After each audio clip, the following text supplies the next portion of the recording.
vertelde ze dat er een paarse violen. Oh, nee hè. Jongen. Ja, blijkbaar. Ja. Jeetje. Misschien staat hier. Nee, niet juist.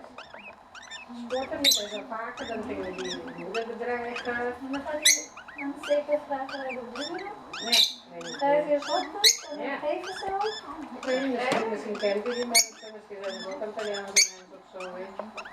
Nee, dat weet ik wat. Hoor? Ja. En dan kon je het niet kon vinden, maar mijn dochter zei weer in het ziekenhuis. Ik ga straks op die dingen kijken. Vanmiddag ook, toen ik terugkwam, was het ook bij 2:45 of zo. Ja, we hebben allemaal in steden daar. Nou nee, hier, bij die kerk daar. Mhm. Een heleboel polities. Oh. Motoragenten. En ik zag hier Oh. deze